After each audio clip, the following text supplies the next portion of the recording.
Olá, pessoal, tudo bem? Eu sou o professor Tiago Caversan e recebo hoje novamente um grande amigo, o professor André Catelli. Nós já conversamos outras vezes e isso deu origem a vídeos bastante interessantes e hoje nós gostaríamos de conversar uma conversa bastante específica sobre esse momento de pandemia global que a gente está atravessando aí. O professor Catelli é um grande estudioso da análise econômica do direito e a ideia é conversar sobre como que ficam os contratos de cumprimento ainda em curso, contratos aí com prestações de trato sucessivo, ou então com cumprimento para o futuro, neste momento, neste cenário de pandemia, que era um cenário imprevisível, então a gente tem uma cláusula geral aí de imprevisibilidade, de reequilíbrio contratual, mas isso sob a perspectiva da análise econômica do direito. Seja novamente muito bem-vindo, professor Catelli.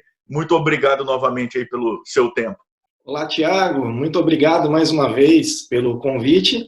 E é uma grata e enorme satisfação poder participar do seu canal, trazendo aí debates das perspectivas mais diversas do mundo jurídico. E hoje vamos conversar a respeito aí desses contratos de consumo, de trato sucessivo, continuado, tendo em vista aí a imprevisibilidade alcançada, né, pela pandemia do coronavírus, tá certo? Então, diante dessa proposta de diálogo hoje aqui no seu canal, eu vejo que esses contratos de cumprimento futuro, de trato sucessivo, nós temos aí algumas alternativas para eles, né? Essas alternativas postas na legislação, que a primeira delas seria simplesmente o cumprimento do contrato, pacta sunt servanda, o natural.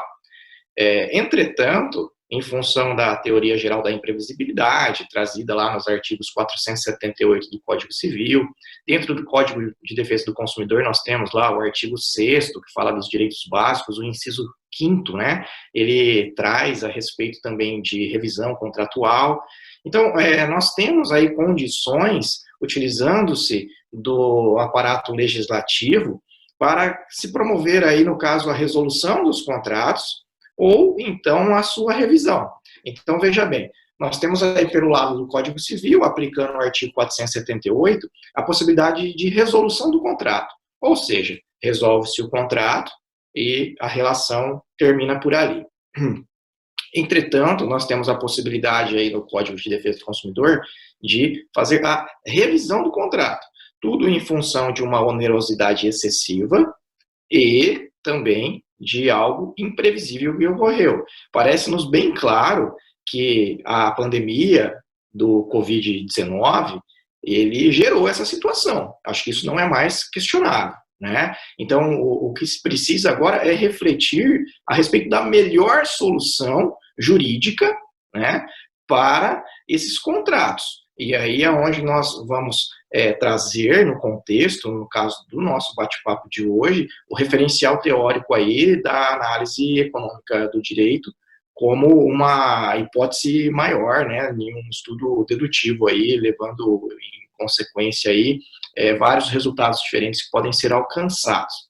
Então, primeiramente, eu quero fazer aqui algumas pontuações a respeito da análise econômica do direito, que eu sou um adepto aí dessa análise econômica que vem da Escola de Chicago, de expoente o Richard Posner, que ela nasceu lá na década de 60 com o Ronald Coase, quando ele trabalha a questão das externalidades, né?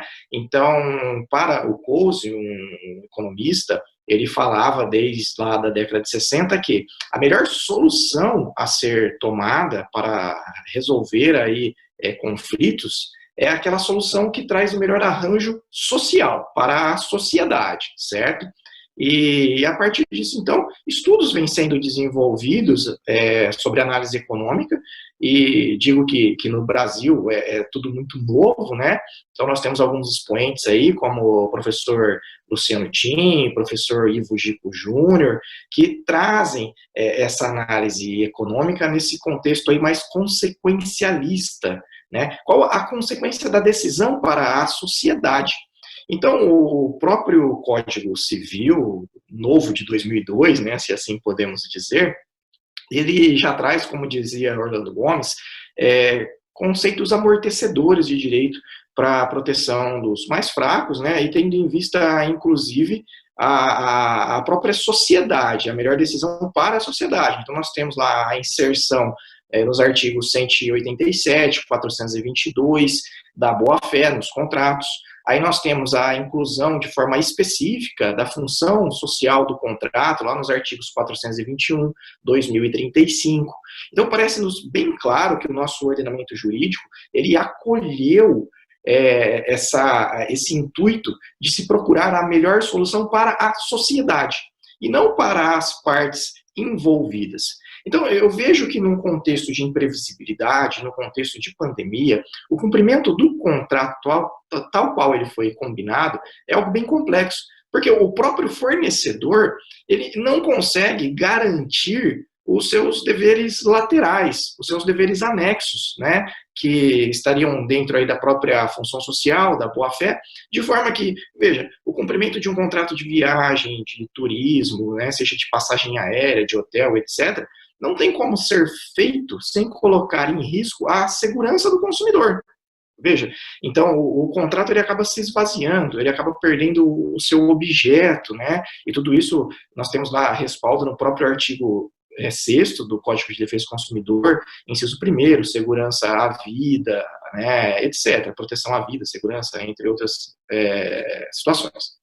Pois bem, então parece-me que a resolução do contrato é algo cabível, se nós alinharmos aí pelo Código Civil, assim como a sua revisão, se alinharmos aí pelo Código de Defesa do Consumidor.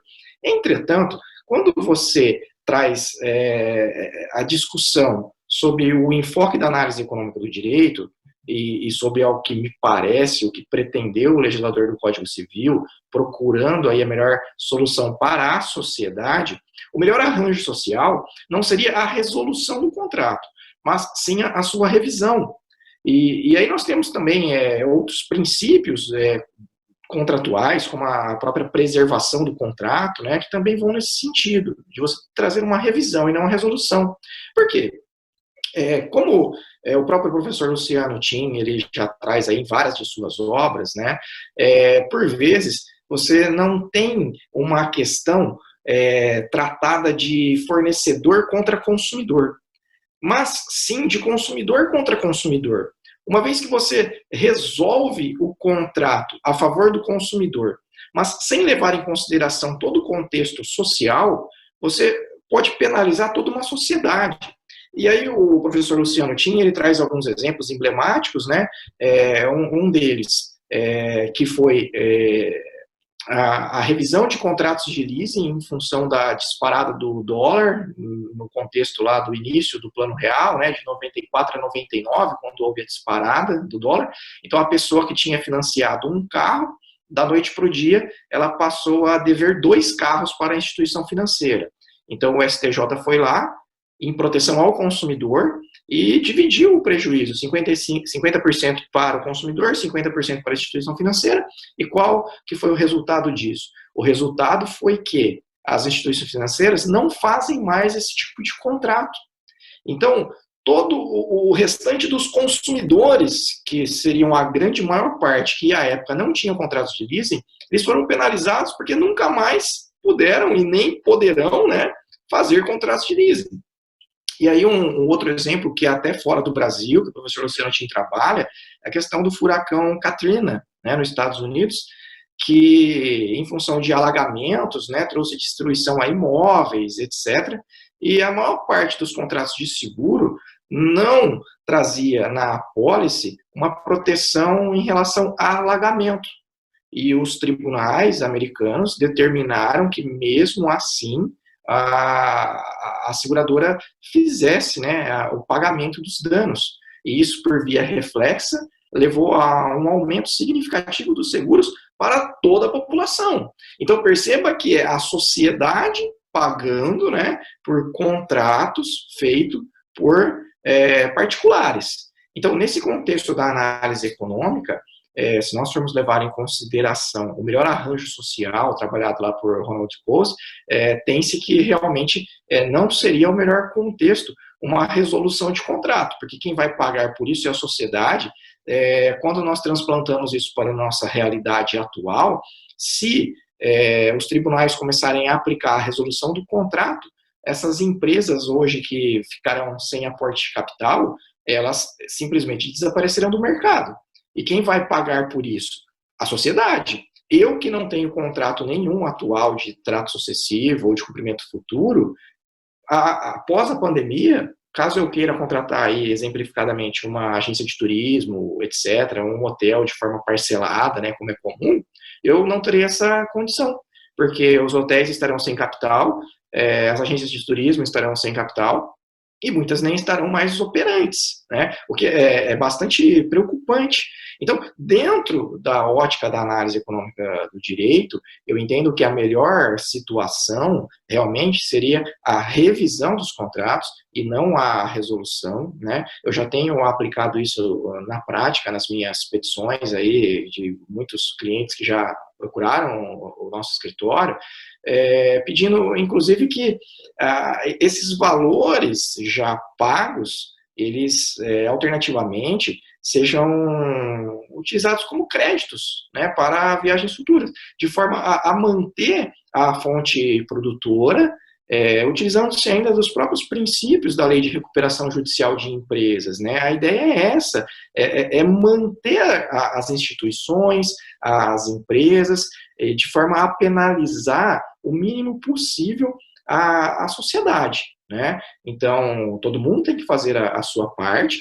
Então, vejo que a resolução dos contratos num contexto como esse realmente não seria a melhor opção sob a ótica da análise econômica do direito, viu, Thiago? E fico à disposição aí para continuarmos aí o nosso bate-papo. Eu concordo bastante contigo e acho que a gente não pode perder de perspectiva, nesse momento, uma série de fatores também. Um deles é que as empresas também têm uma função social. As empresas recolhem impostos, as empresas garantem emprego, as empresas prestam serviços, entregam produtos. Então, a gente tem que ter uma preocupação com a viabilidade de manutenção aí das atividades das empresas. E um outro papo que eu tive bastante recentemente, até com o Bruno Pegoraro, que é juiz, e com o Sérgio Luauri, que é advogado, com quem eu tenho um outro canal, o Vai Vendo, em que a gente trata aí de situações absurdas, a gente conversou no sentido de que talvez seja um grande convite à população brasileira de que, no sentido de que, neste momento, nós, enquanto advogados e também enquanto cidadãos, enquanto empresários, nós procuremos mais sinceramente a solução consensual extrajudicial, pela via negocial aí dos nossos problemas. E pensando que, por conta do momento que nós estamos vivendo, alguns prejuízos são inevitáveis. E que então a gente precisa de bom senso para alcançar o melhor quadro que seja possível, não só para a minha parte negocial, mas também para a parte contrária. Ou seja, a gente tem que trabalhar aí com bom senso. Quando a coisa chegar ao judiciário, a gente tende a trabalhar em processos que demorarão e vamos ter que esperar que o juiz também tenha preocupação em garantir um reequilíbrio contratual. Ele não vai poder pensar só aí em uma das partes, porque senão ele corre o risco de causar uma grande tragédia social, como aquilo que você sinalizou aí, inclusive com os exemplos que você deu. E a gente tem que tomar bastante cuidado, penso eu, e acredito que essa é uma preocupação bastante sua também, de que não saiamos deste quadro que nós estamos agora como um cenário ainda mais inóspito para investimentos de caráter produtivo. Porque o Brasil já tem se desenhado como aí um ambiente inóspito para investimentos de caráter produtivo, muitas vezes por preocupações aí travestidas de caráter social e tudo mais, mas esquecendo que se a gente diminui a viabilidade econômica, no médio prazo, pelo menos, a gente também vai diminuindo aí a viabilidade de políticas sociais relevantes e, inclusive, vai aumentando a tragédia ambiental também e tudo mais. Então, me parece que, assim, no plano processual, talvez essa deva ser uma preocupação, que é todo mundo estar bastante aí empenhado em um primeiro momento em buscar a solução extrajudicial que seja razoável, não só para si mesmo, mas também para a parte contrária. Eu acho que esse é um momento de convite aí a uma evolução social até. Posso estar até sendo ingênuo, mas eu acredito sinceramente nisso. E que no plano genuinamente processual jurisdicional, o juiz precisará se fazer esse convite também de que ele precisa pensar genuinamente em reequilíbrio, ou seja, tem que ter as duas partes aí, toda a sociedade também em perspectiva. No plano do direito material, você acredita que há algo aí que a gente pode esperar do nosso legislador, das nossas instituições, para nos ajudar aí a lidar com esse momento? Olha, Tiago, as suas ponderações, elas são muito pertinentes. E uma coisa que eu destaco, né, é que não vejo ingenuidade da sua parte em relação às suas perspectivas futuras, mas eu vejo, inclusive, a possibilidade de amadurecimento e fortalecimento das instituições, porque o judiciário, você disse, né, olha, está no momento dos juízes passarem a enxergar essa possibilidade e necessidade de equilíbrio dos contratos, mas os juízes são as próprias instituições, né, e não é raro, ao ler livros de economia, economistas de renome internacionais, e o Menkel, por exemplo, né, que fala que o Brasil é um país de investimento complicado, porque as garantias não são seguras, né, porque o Poder Judiciário não foca nesse equilíbrio, e sim, por vezes, no conforto de uma das partes, aquela parte vulnerável. Então, realmente é um momento de repensarmos tudo isso e fortalecer as instituições, né? E em relação ao direito material aí, sobre os aspectos legislativos, eu vejo que é necessário nós termos uma legislação trazendo um novo marco legal para regular a própria questão de revisão contratual. Então, veja bem, uma área que eu atuo bastante, que é a área bancária, nós temos um contexto de que muitas das pessoas, muitos dos mutuários aí, seja na área rural, da habitação, etc., não vão conseguir entregar em dia o pagamento das suas parcelas, por óbvio, né? Isso já parece notório na nossa sociedade no momento atual. E aí nós teremos o quê? Possibilidade, como algumas instituições financeiras já estão fazendo, mas estão fazendo por conta própria e não por marcos regulatórios, né, de pular parcela, de carências, etc. E qual que é o grande problema de tudo isso?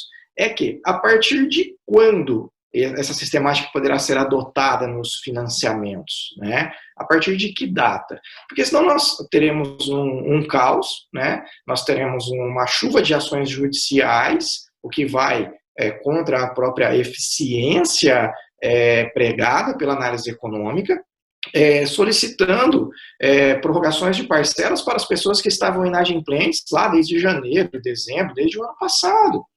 Então, para evitar tudo isso, uma legislação, ela é necessária, ao meu ver. Por quê? Porque nós teremos aí parâmetros a serem depois trabalhados pelos operadores do direito com maior segurança, né? Então, nesse contexto aí material, eu enxergo que a necessidade, ela existe por conta de trazer um maior conforto para as partes, para os operadores do direito, sejam os advogados, sejam os magistrados, sejam os tribunais mesmos que terão que rever muitas das decisões de primeira instância, haja vista a polêmica e a falta de aparato normativo para subsidiar as decisões, levando em conta que se você tem uma regulação, por exemplo, para contratos de habitação, lógico que haverão construção de teses para que isso seja aplicado para os créditos rurais, para que isso seja aplicado também para as financeiras de cartão de crédito, e isso pode se alongar para todos os outros tipos de contrato, pode se trazer para as áreas de locação. Então veja que vai ser uma chuva realmente de ações no judiciário pedindo condições. Isso pode ser muito ruim para a eficiência, e você sabe, recursos são escassos, né? E o judiciário já tem demandas demais, né? Estão aí os relatórios cada vez melhores do CNJ, que mostram a complexidade, trazendo, por exemplo, aí no estado de São Paulo, que uma demanda judicial demora, em média, 4 anos e 11 meses para serem julgadas, né? Eu não sei qual é a realidade aí do Paraná, mas no estado de São Paulo, essa é a realidade. Agora, imagine falta de legislação para apoiar as decisões dos magistrados, gerando necessariamente, aí, em função da falta de legislação, né, recursos dos mais variados possíveis para os tribunais.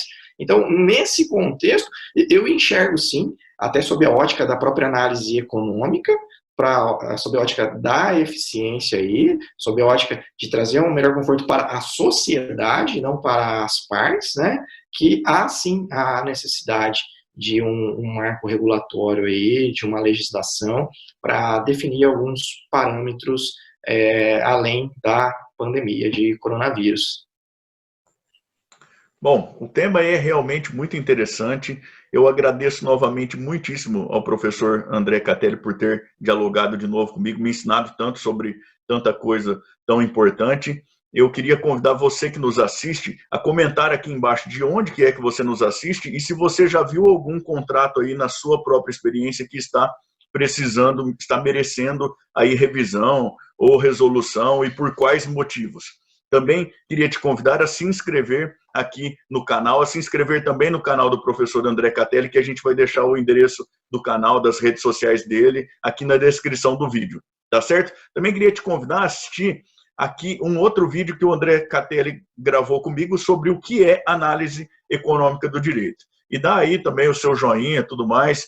Vamos que vamos. Muito obrigado, professor André Catelli, muito obrigado a todos. Tchau, tchau, gente. Até mais. Valeu, Tiago. É sempre um prazer participar do seu canal. Um forte abraço, meu amigo.